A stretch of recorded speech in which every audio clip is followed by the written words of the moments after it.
ဒီနေ့2025ခုနှစ်ဒီဇင်ဘာလ9ရက်တောက်ကြနေ့အတွက်ခုနှစ်သားမီးအလုံးတို့အတွက် numerology ကဏ္ဍပင်ရကတော့စ조사အားထုတ်ရတဲ့နေမျိုးအားဆိုင်ရတဲ့နေမျိုးကိုယ့်အတွက်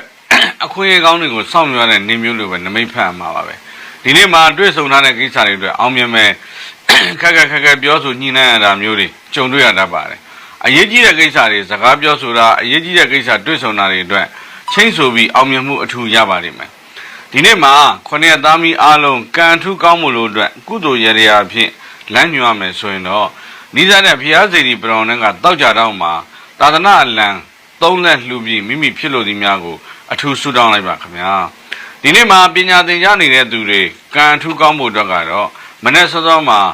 နွားနုတစ်ခွက်မြတ်စွာဘုရားရှင်လှူဒန်းပြီးဆုတောင်းလိုက်ပါခင်ဗျာဒီနေ့မှာမိရှုသန့်စဉ်ဖွားမြင်ကြတဲ့ရင်သွေးရနာရီအတွက်ကတော့မာဘုတ်ဗေဒနိယတောက်ကြနေဘွားရာဇဘွားဇာတာရှင်များဖြစ်ကြပါတယ်ရာဇဘွားတွေသဘောတရားအရဩဇာအာဏာကြီးစွာရှိမှန်သူတွေဖြစ်ကြပါတယ်ဒီနေ့မှာကြောက်တဲ့မွေးနေ့ရှင်တွေအတွက်ကုသိုလ်ရရာလမ်းညွှန်ရမယ်ဆိုရင်တော့မြတ်စွာဘုရားရှင်ကိုအုံတို့ခေါက်ဆွဲလှူဒန်းခြင်းကတ်လူခြင်းရဟန်းတန်ဃာတို့ကိုအုံတို့ခေါက်ဆွဲဆွန်လောင်းလူခြင်းနဲ့ဆွေမျိုးမိသားစုများကိုအုံတို့ခေါက်ဆွဲဒါနပြုလိုက်ပါခင်ဗျာဒီနေ့တော့အကျိုးပေးစုမိုးကဏ္ဍကတော့တက်ကဏ္ဍသုံးကဏ္ဍဖြစ်ပြီးတော့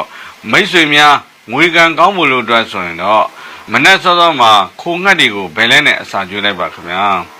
ဒီနေ့တော့ဈေးကော်လက်ခေါ်ရရာဖြစ်ကတော့ပတ်စံတရွက်ကိုရင်မွေးဆွတ်ပြီးတော့ပတ်စံအိမ်မှာစောင့်ထားခြင်းအပြင်တိဒါလုံးရောင်းပန်းသာဝယ်ပန်းလှပါလိမ့်မယ်ခင်ဗျာအယောင်ထိုင်းနေတဲ့ကုန်ပစ္စည်းတွေကိုလည်းရင်မွေးဆွတ်ထားတဲ့ပတ်စံတရွက်နဲ့တို့ပြီးခောက်ပြီးရိုက်ပြီးဆူတောင်းလိုက်ခြင်းအပြင်တိဒါသာအယောင်အတွက်အယောင်ထွက်သွားပါလိမ့်မယ်အမှုခင်းကြုံနေတဲ့သူတွေဆွေမျိုးမိသားစုမှာရှိရဆိုရင်တော့ဘဲဥစိမ့်တလုံးမှာအမှုကြုံနေတဲ့သူရဲ့အမိကိုရေးပြီးရေစည်းမှာမျှောပလိုက်ပါခင်ဗျာကျမ်းမာရေးညံ့နေတဲ့သူတွေရှိရဆိုရင်တော့ကျမ်းမာရေးညံ့သူတွေဓာတ်စာအဖြစ်နဲ့ဒီလိုနည်းမျိုးမှာကစုံရကြောအနှဲငယ်စပြီးကျမ်းမာဖို့အတွက်ဆူတောင်းလိုက်ပါခင်ဗျာအခြေမြတ်တာရေးအိမ်တော်ရေးအစဉ်ပြေဖို့အတွက်ကတော့မြတ်စွာဘုရားရှင်ကိုအဝါရောင်ဖျောင်းနိုင်မိထွန်းပူဇော်ပြီးအခြေမြတ်တာရေးအိမ်တော်ရေးအစဉ်ပြေဖို့အတွက်ဆူတောင်းလိုက်ပါခင်ဗျာ